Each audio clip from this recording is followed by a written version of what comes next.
ஞானானந்தமயம் தெய்வம் நிர்மலஸ்படிகாகிருதியும் ஆதாரம் சர்வ வித்யானாமய கிரீவம் பாஸ்மகே. நமஸ்காரம். நேயர்கள் அனைவருக்கும் ஆஸ்ட்ரோ கேஎஸ் ஐயங்காரின் பணிவான நமஸ்காரங்கள். ஆஸ்ட்ரோ டிவி நேயர்களுக்கு ஆஸ்ட்ரோ கேஎஸ் ஐயங்காரின் பணிவான நமஸ்காரங்கள். வார பலன் 25/12/2023 31/12/2023 வரை உண்டான வாரத்திற்கு ஒரு ராசிக்கும் என்ன பலன் அப்படின்றத பார்ப்போம். முதல்ல இந்த வாரத்தினுடைய கோல்சாரம் எப்படி இருக்குன்றதை பார்ப்போம். அதற்கு பிறகு இந்த வாரத்தில் வரும் விசேஷ நாட்கள் என்ன அப்படின்றதையும் பார்த்துட்டு இந்த வாரத்தில் எந்தெந்த ராசிக்காரர்களுக்கு சந்திராஷ்டமம் இருக்குது அப்படின்றதையும் பார்க்கலாம். அதற்குண்டான எளிய பரிகாரத்தையும் பார்க்கலாம். இந்த வாரத்தினுடைய கோல்சாரம் என்ன அப்படின்னா, காலபுருஷ தத்துவத்தின் முதல் ராசியான மேஷ ராசியில் குரு பகவான், 6ஆம் இடம்னு சொல்லக்கூட கன்னியில் கேது பகவான், சுக்கிர பகவான் விருச்சிகத்துக்கு 8ஆம் இடத்துக்கு வந்துடுறார். அதற்கு பிறகு செவ்வாய், புதன் மற்றும் சூரியன் 3 கிரகங்களும் இந்த வாரத்தில் தனுசுல இருக்கா. சனி பகவான் ஏற்கனவே மாறிட்டார். இந்த வாரத்தில் கும்பத்தில் சனி பகவானும், ராகு பகவான் மீனத்திலையும் இருக்கா. இந்த வாரத்தில் பார்த்தாலேனால் சந்திர பகவான் ரோகிணி நட்சத்திரத்திலிருந்து மக நட்சத்திரம் வரலும் போகிறார். ரோகிணி நட்சத்திரம் ரிஷப ராசியிலையும் மக நட்சத்திரம் சிம்ம ராசியிலையும் வருது. அதனால் ரிஷபம், மிதுனம், கடகம், சிம்மம் இந்த 4 ராசியிலையும் போகிறார் இந்த வாரம். இந்த வாரத்தில் வரக்கூடிய விசேஷ நாட்கள் அப்படின்னு பார்த்தாலேயானால் இந்த வாரம் ஆரம்பிக்கும் பொழுதுலேருந்தே ரொம்பவும் விசேஷம். 26ஆம் தேதி பௌர்ணமி, மிகப்பெரிய ஏற்றம். பௌர்ணமி யோகம்ன்றதை பற்றி நிறைய விஷயம் சொல்லியிருக்கோம். பௌர்ணமி யோகத்தில் அரசன் வரக்கூடிய பிறப்பு இருக்கணும் அப்படின்னா பௌர்ணமி யோகம் அவளுக்கு இருக்கணும்ன்றதை சொல்கிறோம். இந்த பௌர்ணமி யோகத்தை பொறுத்தவரையிலும் பார்த்தாலேயானால் இந்த வாட்டி மிருகசீரிஷம் வருது. மிருகசீரிஷம் மிருத்யுஞ்சய ஜெயந்தின்னு சொல்லக்கூடியது. மார்க்கண்டேயனுடைய பிறந்த நாள். யமனை தன்னுடைய மரணத்தை எதிர்த்து யமனையே வென்ற சிவபெருமானின் மூலியமாக வென்றவர் மார்க்கண்டேயர். அதாவது தீர்காயுஷ்மான் பவன் 16 வயதிலிருந்து என்றும் 16 ஒரு விஷயத்தை ஆசீர்வாதத்தை வாங்கினவர். அதனால் மிருத்யுஞ்சய ஜெயந்தி அப்படின்றது பேர். மார்க்கண்டேய ஜெயந்தின்னு சொல்லுவாள். இந்த வாரத்தில் பார்த்தோம்னா 27ஆம் தேதி அன்னைக்கு திரு ஆதிரை. ஆதிரை நட்சத்திரம் சிவபெருமானுக்கு பெரிய விசேஷம். சிதம்பரத்தில் பெரிய ஏற்றம். திருவாதிரைக்கு பார்த்தாலேயானால் பொதுவாகவே திருவாதிரை இந்த பெண்கள் எல்லாமே, கன்னி பெண்களாக இருக்கட்டும், சுமங்களாக இருக்கட்டும், அவெல்லாம் விரதம் இருப்பாள். தன்னுடைய கணவனுக்கு நல்ல ஒரு ஏற்றம் கிடைக்க வேணும் அப்படின்றதுக்காக. திருவாதிரைக்கு முன்னாடி 9 நாளிலிருந்தே திருவம்பாவை சொல்ல ஆரம்பிச்சிடுவாள். திருவாதிரை ஃபுல்லாக பட்னி இருந்து சிவபெருமானை வழிபட்டு திருவாதிரை களி மட்டும் செஞ்சு அதை மட்டும் உட்கொள்வார்கள். இது திருவாதிரையினுடைய பெரிய விசேஷம். இது ஆருத்ரா தரிசனம் அப்படின்றது பெரிய ஏற்றமான காலம் இந்த வாரத்தில் வருது. இந்த திருவாதிரையில் பார்த்தாலேயானால் சிவபெருமானுக்கு ஏற்ற நாள் அப்படின்றதையும் சொல்லியிருக்கோம். எல்லா விதமான சௌக்கியங்களுக்கும் இந்த வேண்டிண்டு இந்த திருவாதிரையில் அவள் இருக்கிற பட்சத்தில் அவளுக்கு அந்த ஏற்றங்கள் கிடைக்கும். திருமணம் ஆகாதவர்களுக்கு திருமணம் ஆகக்கூடிய பாக்கியமும், அதற்கு பிறகு குழந்தை பேர் ஏற்படக்கூடிய பாக்கியமும், நல்ல தொழில் அமையக்கூடிய பாக்கியமும் அவர்களுக்கு உண்டாகும். இந்த வாரத்தில் சதுர்த்தி வருது, 4ஆம் நாள். அதாவது சங்கட ஹர சதுர்த்தி. பௌர்ணமியிலிருந்து கிருஷ்ணபக்ஷ சதுர்த்தின்னு சொல்லக்கூடிய 4ஆம் நாள் வருது. அது இந்த வாரம் 30ஆம் தேதி அன்னைக்கு சங்கட ஹர சதுர்த்தி. இதுவும் ரொம்ப பெரிய விசேஷம். எந்த ஒரு பிரச்சனைகள் இருந்தாலும் சங்கடஹர அப்படின்னா சங்கடங்களை போக்கக்கூடிய சதுர்த்தி. விநாயகரை போய் ஒரு 9 தரம் சுற்றிட்டு ஒரு தேங்காயை உடைச்சிட்டு 9 தரம் தோப்பு கரணம் போட்டுட்டு வர்றது பெரிய ஏற்றம்.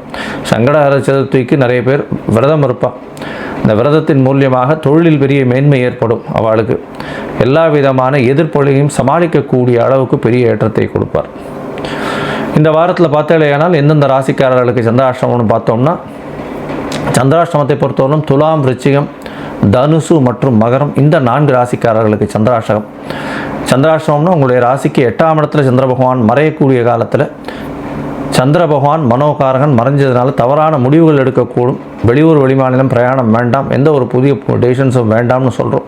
ஒருவேளை பண்ண வேண்டி இருந்ததே ஆனால் கட்டாயத்தில் இருந்தீர்கள், நீங்கள் வெளியூர் போக வேண்டி இருந்தது அப்படின்னா சந்திர பகவானுக்கு உண்டான எளிய பரிகாரமான அல்லி மலர் அருகில் இருக்கக்கூடிய சிவன் கோவிலில் கொடுத்துட்டு போங்க. நல்ல ஒரு ஏற்றம் வரும். சந்திராஷ்டமத்தின் தாக்கம் குறையும். சரி, என்னுடைய மொபைல் நம்பர் ஸ்காலிங்கில் போயிட்டு இருக்கும். உங்களுக்கு அஸ்ட்ராலாஜிக்கல் கன்சல்ட் தேவைப்பட்டதுன்னா உங்களுடைய date, time, place of birth எனக்கு இது பண்ணுங்க, எனக்கு ஃபோன் பண்ணுங்க, அப்பாயின்மெண்ட்டு கொடுக்குறேன். உங்களுக்கு உண்டான date, time, birth, place of birth இது எல்லாத்தையும் வந்து பார்த்துட்டு, டைம் கரெக்ஷன்ஸ் இருக்கான்னு பார்த்துட்டு, சந்தி இருக்கான்னு பார்த்துட்டு, அதற்கு ஏற்றாறமால உங்களுடைய தசாபுக்தி, அந்தரம், சூக்ஷ்மம் எப்படி இருக்குன்றதையும் பார்த்து, இன்றைய காலகட்டத்தில் உங்களுடைய கோல்சாரம் எப்படி இருக்குன்றதையும் பார்த்து, உங்களுக்கு உண்டான எளிய பரிகாரம், உங்களுடைய பிரச்சனைகள் என்ன அப்படின்றத அசஸ் பண்ணி சொல்கிறேன். இப்போது ஒரு ராசியாக 25/12/2023 31/12/2023 வரை உண்டான வாரத்திற்கு மேஷம் முதல் மீனம் வரை எப்படி இருக்குன்றதை பார்க்கலாம். கடகம், புனர்பூசம், பூசம், ஆயில்யம் இந்த 3 நட்சத்திரம் 9 பாதங்களை கொண்ட ராசி. ராசியின் அதிபதினு சொல்லக்கூடிய அதிவேகமாக செல்லக்கூடிய சந்திர பகவான் இந்த வாரம் பார்த்தீங்கன்னா உங்களுடைய ராசிக்கு 11ஆம் இடத்துலேருந்து இந்த வாரத்தை ஆரம்பிக்கிறார். சந்திர பகவானை பொறுத்தவரையிலும் இந்த வாரத்தினுடைய 11ஆம் இடத்துல இருக்கிறது பெரிய விசேஷம். என்னை நினைத்த காரியங்கள் அத்தனையும் நிறைவேறும். உங்களுடைய கடகராசிக்காரர்களுக்கு வந்து அஷ்டம சனி வந்துருச்சு, 10ஆம் இடத்துல குரு இருக்கே, என்ன சார் இது இப்படிலாம் சொல்கிறீங்களே அப்படின்னா கவலைப்பட தேவையில்லை. புதிய வேலை கிடைக்கும். ஏன்னா 6ஆம் இடத்துல இருக்கக்கூடிய சூரியனும் செவ்வாய் பகவானும் பரிவர்த்தனையாக இருக்கிறது பெரிய ஏற்றம். புதிய வேலை கிடைக்கும், மாற்றங்கள், வேலை மாற்றங்கள் கிடைக்கக்கூடிய காலகட்டமாக இருக்கும். புதிய தொழில் அமையக்கூடிய காலகட்டமாக இருக்கும். திடீர் புதுசாக ஒரு பிஸ்னஸ் எடுத்து பண்ணக்கூடிய காலகட்டம், புதுசாக பிஸ்னஸில் பார்ட்னர்ஸ் வரக்கூடிய காலகட்டமாக இந்த மாதம், இந்த வாரம் வந்து உங்களுக்கு அமைய போகிறது. அதாவது 25/12/2023 31/12/2023 வரை உண்டான வாரத்தில் பார்த்தீங்கன்னா உங்களுடைய முயற்சிகள் அனைத்தும் வெற்றியாகும். நினைத்த காரியங்கள் அனைத்தும் வெற்றியாகும். ஏன்னா ராசிநாதனே வந்து 11ஆம் இடத்துல இருக்கிறது பெரிய விசேஷம். இந்த வாரம் பார்த்தீங்கன்னா உங்களுடைய ராசிக்கு 11ஆம் இடத்துல இருக்கக்கூடிய சந்திர பகவான் 26ஆம் தேதி காலை ஒரு 10 மணி வரலும் இருக்கார், 10-10:15 வரலும் இருக்கார். இந்த காலகட்டத்தில் மூத்த சகோதரர்கள் மூலியமாக ஆதாயம் கிடைக்கும். ஏன்னா சுக்கிர பகவானால் பார்க்கப்பட்டு சந்திர பகவான் அதீத சுபத்துவத்தோடு இருக்கிறதுனால 2வது திருமணத்துக்கு பார்த்து கொண்டிருப்பவர்களுக்கு 2வது திருமணம் ஆகக்கூடிய வாய்ப்புகள் நிச்சயமாக உண்டு. உங்களுடைய ராசிக்கு பார்த்தீங்கன்னா 12ஆம் இடத்துக்கு, அதாவது விரயஸ்தானம்னு சொல்லக்கூடிய இடத்துக்கு வந்து சந்திர பகவான் வர, ராசிநாதனே 12ஆம் இடத்துல வர 26ஆம் தேதியிலிருந்து 28ஆம் தேதி மாலை வரலும் இருக்கார். மாலை ஒரு 5-5:30 மணி வரலும் இருக்கார். இந்த காலகட்டத்தில் பார்த்தீங்கன்னா உங்களுக்கு வந்து சிறு சிறு செலவுகள் நடக்கும். உடல் நலத்தில் சற்று தொய்வு ஏற்படக்கூடிய காலகட்டமாக இருக்கும். தொழிலில் சற்று கொஞ்சம் வந்து செட்பேக்ஸ் இருக்கக்கூடிய காலகட்டமாக இருக்கும். வெளியூர், வெளிமாநிலம், வெளிநாடு பிரயாணம் செல்லக்கூடிய, அதாவது வியாபார நிமித்தமாக செல்லக்கூடிய காலகட்டமாக இந்த வாரம் அமைய போகிறது. உங்களுடைய ராசிக்கு 6ஆம் இடத்தில் சூரிய பகவான் ஆட்சி பெற்றிருக்கிறதும் செவ்வாய் பகவான் ஆட்சி பெற்றிருக்கிறதும் பெரிய விசேஷம். குருவும் பரிவர்த்தனை யோகத்தில் இருக்கிறதுனால புதிய வேலை அமையும். வேலை நிமித்தமாக வெளியூர், வெளிமாநிலம், வெளிநாடு செல்லக்கூடிய வாய்ப்புகள் நிச்சயமாக உண்டு. இந்த கடகராசிக்காரர்கள் அதுவும் வந்து பார்த்தோன்னா ஐடி ஃபீல்டில் இருக்கிறவா, அதை தவிர வந்து இந்த டெக்னிக்கல் ஃபீல்ட்ஸில் கடல் தாண்டி போகக்கூடிய வாய்ப்புகள் உண்டு. அதாவது எளிதில் அழுகக்கூடிய இந்த பழம், காய்கறி இந்த மாதிரியான விஷயங்கள் விற்கிறவா, அதை தவிர வந்து இந்த வண்டி ஓட்டுறவங்க, இவங்களுக்கெல்லாம் பெரிய ஏற்றமான காலமாக இருக்கும். புதிதாக நல்ல ஒரு மாற்றங்கள் ஏற்படும். இந்த வாரத்தில் வந்து உங்களுக்கு அஷ்டமத்து சனி வர்றதுனால வண்டி வாகனங்களில் ரொம்ப ஜாகிரதையாக போங்க. அரசாங்கம் சொல்லக்கூடிய விஷயங்களில் கட்டுப்பாடோடு இருக்கிறது நல்லது. உங்களுடைய ராசிக்கே வந்து சந்திர பகவான் வரார். அதாவது 28ஆம் தேதியிலிருந்து 31ஆம் தேதி ராத்திரி வரலும் இருக்கார். 31ஆம் தேதி கார்த்தால வரலும் ஒரு 5:30 மணி வரலும் இருக்கார். இந்த காலகட்டத்தில் பார்த்தலையானால் உங்களுடைய ராசியிலேயே ஆட்சி பெற்று போயிருக்கிறதுனால நல்ல ஒரு ஏற்றம் கிடைக்கக்கூடிய காலகட்டமாக இருக்கும். நினைத்த காரியங்கள் அனைத்தும் வெற்றியாகும்.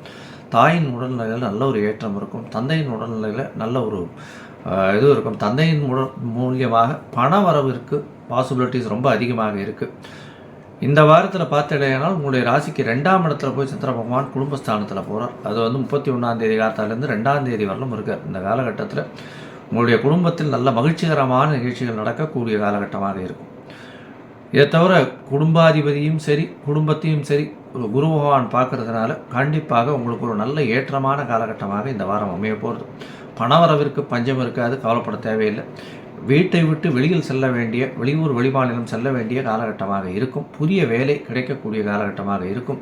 புதிய பார்ட்னர்ஸ் கிடைக்கக்கூடிய காலகட்டமாக இருக்கும். தொழிலில் பெரிய அபிவிருத்தி கிடைக்கக்கூடிய காலகட்டமாக இருக்கும். பொதுவாக இந்த வாரத்தில் பார்த்தீங்கன்னா கடகராசிக்காரர்களுக்கு நல்ல ஏற்றமான வாரமாக இருக்குது. நீங்கள் வந்து அருகில் இருக்கக்கூடிய இந்த சிதம்பரம் நடராஜரை போய் சேவிச்சுட்டு வாங்க, நல்ல ஒரு ஏற்றம். ஏன்னா ஆருத்ரா வேற வருது, நல்ல ஒரு ஏற்றமும் மாற்றமும் உங்களுடைய வாழ்க்கையில் வரும்.